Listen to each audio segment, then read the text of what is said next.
ओम नमो नारायण। दोस्तों, थोड़ा सा मैं कुछ काम में बिजी होने के कारण आपको कल वीडियो नहीं दे पाया।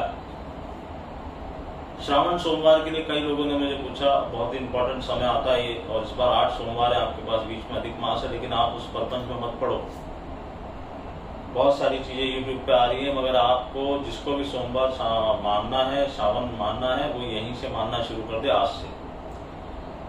इसमें अलग अलग चीजों के लिए ना अलग अलग तरह के प्रयोग हैं।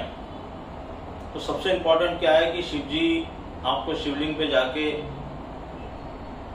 सबसे इंपॉर्टेंट जो मैं हमेशा बताता हूँ, कच्चा दूध, थोड़ा सा ही कच्चा दूध देना प्रतीकात्मक, उसको जल में मिला के और आप शिवलिंग पर अभिषेक करें ओम नमः शिवाय बोलते हुए, या महामृत्युंजय मंत्र का भी जाप कर सकते हैं आप। ओम नमः शिवाय जरूर बोलना है, 11, 21, 51, जितनी आपकी श्रद्धा हो, जितना आपको टाइम मिले, क्योंकि और भी लोग लाइन में होंगे। अब इसमें दो बहुत इंपॉर्टेंट चीजें हैं जिससे आप शिव जी का अभिषेक कर सकते हैं। और जो चाहे, कुछ लोग चाहें तो वो सोमवार टू सोमवार कर सकते हैं, कुछ लोग चाहें तो सोमवार से शुरू करके हर दिन कर सकते हैं, कुछ लोग कल से भी शुरू कर सकते हैं, क्योंकि कल भी हनुमान जी का दिन है, तो ऐसा कुछ नहीं है। और ये सुबह ना आपको 12 बजे से पहले ही करना है। मोस्ट प्रेफरेबल टाइम तो वही होता है कि आप सुबह 7 बजे से 11 बजे, 11:15 तक इस काम को कंप्लीट कर लें। बहुत आपको अगर आर्थिक कष्ट है, काम में बाधा है, इन सब चीजों के लिए कच्चा दूध और जल तो थोड़ा सा लेके जाइए, लेकिन इसके लिए कुछ स्पेशल चीजें होती हैं, वो मैं आपको टाइम टू टाइम बताऊंगा वीडियोस में। तो अभी जो एक कॉमन मैन सबसे ज्यादा कर सकता है, सबसे ज्यादा मिडिल क्लास लोग या किसी को भी धन और अपॉर्चुनिटी, इन दोनों की जरूरत है। काम में अपॉर्चुनिटी मिले, नया काम बने, बड़े बिजनेस कर रहे हैं, नौकरी कर रहे हैं, प्रमोशन मिले, तो इसके लिए सबसे इंपॉर्टेंट क्या है, आप गन्ने के रस से उसका अभिषेक कीजिए। 1-to-1 सेशन में मेरी बहुत हाईएस्ट पेड रेमेडी है ये, गन्ने के रस से। लेकिन ये गन्ने का रस आपको शाम को निकलवा के नहीं रखना है, सुबह ही निकलवाना है, ये इसकी एक शर्त है। और इसमें कुछ भी मिलावट नहीं होनी चाहिए, नो प्रिजर्वेटिव, ना कोई नींबू मिलाना है, ना नमक मिलाना है, ना चीनी मिलानी है, कुछ नहीं। प्योर गन्ने का रस साफ सुथरा बनवा के आपको लेना है। नहीं तो आप अभी से किसी को ऐसे ढूंढिए। आप चाहें तो मंडे टू मंडे कर सकते हैं, चाहे तो डेली कर सकते हैं, पूरे सोमवार, अगर आप में श्रद्धा है तो। इनफैक्ट जितनी मेहनत करेंगे उतना ही मिलेगा। अगर मंडे टू मंडे करेंगे तो वैसा इफेक्ट आएगा, डेली करेंगे तो वैसा इफेक्ट आएगा। दूसरी सबसे इंपॉर्टेंट चीज है अनार का रस। ये दोनों चीजें पर्टिकुलरली फाइनेंस के लिए हैं, पैसों के लिए हैं, पैसों की आर्थिक तंगी को दूर करने के लिए, काम की बाधाओं को दूर करने के लिए। पैसा कहीं फंसा हुआ है आपका, आप बिजनेस में आपकी रोलिंग स्टकअप हो रखी है, अनार का रस लीजिए। अनार के रस से आप अगेन, इसका भी नियम सेम है, आपको सुबह सुबह अनार का रस निकालना है। प्योर अनार का रस दाने होने चाहिए, उसमें कुछ भी किसी भी तरह की मिलावट नहीं है। आप जरूरी नहीं है भर भर के निकाले, प्रतीकात्मक इतना हो कि शिवलिंग भीग जाए। तो गन्ने का रस और अनार का रस, ये दोनों को भी अलग अलग ले जाके भी आप कर सकते हैं, दोनों में से एक को भी कर सकते हैं, इन दोनों को भी कर सकते हैं। कच्चा दूध और जल तो करना ही है। ओम नमः शिवाय बोलते हुए वहां पर शिवलिंग पे आप ये चढ़ाएं और भगवान शिव भोलेनाथ से प्रार्थना करें कि मेरे फाइनेंस अटके हुए हैं, मेरा काम नहीं बन रहा, पैसों का रोटेशन अटका हुआ है, पैसा आ रहा है, बहुत ज्यादा खर्चा हो रहा है, वट एवर इट इज। नटशैली ये समझ लो कि मनी से रिलेटेड प्रॉब्लम में ये दोनों अचूक चीजें हैं, बहुत जबरदस्त काम करती हैं।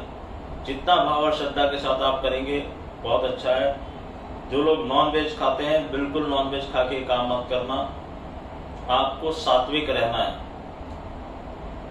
In all sense. आप अच्छे से समझते हो सात्विक रहने का क्या मतलब है। तो जितना नॉन वेज तो बिल्कुल नहीं खाना है आपको। और कई लोग तो इस दौरान प्याज लहसुन भी नहीं खाते हैं, बहुत ही बढ़िया बात है। जो आप मेंटेन कर सको वो जरूर करना, लेकिन नॉन वेज तो बिल्कुल नहीं खाना है। नॉन वेज खा के अगर आपने काम किया तो इसका कोई असर नहीं पड़ेगा। तो ये दोनों काम आप कर सकते हैं, जो कि आपको बड़ी अति उत्तम फल देगा। भोले बाबा का मन से आप वो कीजिए। और जिन लोगों के भी प्लैनेट्स नीच के हैं, जैसे मैं बताता हूँ कि मैंने कई लोगों को 1-to-1 सेशन में बताया, आप फलाना ज्योतिर्लिंग जाओ, फलाना ज्योतिर्लिंग, 12 ज्योतिर्लिंग है, 9 प्लैनेट जो हमारे नीच के होते हैं, कोई सा भी नीच के आपका बैठा है, उन 12 ज्योतिर्लिंग में से हम कनेक्शन स्थापित करके वहां भेजते हैं लोगों को। तो अगर ऐसा किसी को मैंने बोला हुआ है या आपको भी जानना है तो atul.maheshwaridaya@gmail.com, ये बहुत ही बढ़िया समय है उस चीज को खत्म करने के लिए, क्योंकि ये पिछले जन्म से आ रहा है आपके। दूसरा, आपने प्रेडिक्शन किया था बारिश की वजह से आप देखो कहर ढहा है। मैंने आपको कहा है कि पानी को लेके 2024-25 तक अब हमेशा, और ये भी आपसे कहा था मैंने कि जितने भी एक्सीडेंट होंगे इस साल ऐतिहासिक होंगे, तो ये भी एक्सीडेंट्स ही हो रहे हैं बारिश की वजह से। तमाम लोग कई जगह फंसे हुए हैं, तमाम गाड़ियां, प्रॉपर्टी, खेती, बहुत चीजों का नुकसान हो रहा है। मैं पहले भी अथॉरिटीज को भी लिख चुका हूं, वीडियो भी बना चुका हूं, किसने देखा किसने नहीं देखा I don't know, but being an astrologer I have done my job. और अभी ये रुका नहीं है, ये पीरियड चल रहा है। मैंने एक वीडियो बनाया था, उसको जाके ढंग से देख लीजिएगा, astrological perspective of coming months, उसमें भी इस बात का जिक्र है। और ये भी कहा था कि कई जगह ऐसा होगा कि बारिश बिल्कुल नहीं होगी। ये इम्बैलेंस है, नेचर का इम्बैलेंस, और ये नेचर का इम्बैलेंस आगे आगे बढ़ेगा। एक चीज मैंने और कही भी है कि आपको संयम बना के रखना है। कोई भी ऐसा प्लैनेट्स की जो पोजीशन है, कोई भी ऐसा प्लैनेट्स उकसाना चाह रहे हैं आपको, कोई भी ऐसा कदम उठाने से पहले 100 बार सोचना। मैंने आपको ये भी कहा था अपने ट्रेवल्स प्लान बहुत सोच समझ के बनाना। मेरे कुछ पर्सनल करीबी दोस्त हिमाचल में फंसे हुए हैं, और कल उन्होंने मुझे कैसे भी करके कांटेक्ट करके बोला था कि Atul, we have told us, हमने सुना समझा लेकिन किया नहीं। क्यों? क्योंकि आदमी सोचता है ठीक है यार कुछ नहीं होगा। करने वाले वो हैं, बचाने वाले वो हैं, एक ही नारायण। तो जिसके लिखा हुआ वो तो फंसेगा। आज वो पूरी तरह से मुसीबतों में फंसे हुए हैं। भगवान से यही प्रार्थना है जल्दी से जल्दी लोग मुसीबत से निकले। काफी एनडीआरएफ की टीमें और ये सब काम करी, मगर अभी भी आपको बोल रहा हूँ ये चीज खत्म नहीं हुई है। जहां पर होगी वहां पर इतनी बारिश होगी कि लोग पनाह मांग जाएंगे कि पानी कहीं तो रुके, और जहां नहीं होगी वहां इस तरह का सूखा टाइप हो जाएगा कि इम्बैलेंस है, नेचर का imbalance. That is what planets do. एक जगह अति, एक जगह बिल्कुल नहीं। किसी ने मुझे लिखा भी था सर हमारे यहाँ बारिश नहीं हो रही, तो नहीं हो रही तो भैया तुम उसके लिए तैयार हो, और जिसके यहाँ हो रही है वो उसके लिए तैयार है। तो आगे आगे हम आपको चीजें बताएंगे। अगर आपके खिलाफ पॉलिटिक्स हो रही है, ऑफिस में दुश्मनी है, बैक बाइटिंग हो रही है, उसके लिए क्या करना, वो शिवलिंग पे उसके लिए क्या चढ़ाना। अभी है आपके पास 8 सोमवार है, पूरा यहाँ से 2 महीना है, बहुत कुछ कर सकते हैं आप इसमें। अगर आप बहुत जबरदस्त उन्नति करना चाहते हैं, या ऐसा कुछ चाहते हैं कि जिंदगी में बहुत बड़ा नाम हो जाए हमारा, या कोई आप ऐसे स्किलफुल आदमी हैं जो आउट ऑफ बॉक्स जाके सोचता है और जिसको अभी तक मतलब एक लेवल से ऊपर वो जा नहीं पा रहा, उसके लिए भी मैं 1-2 चीजें बताऊंगा आपको, वो आप करके देख सकते हैं। बाकी कॉमन आदमी के लिए जो सीधी सादी जिंदगी जी रहा है, आप ये तीनों काम कीजिए।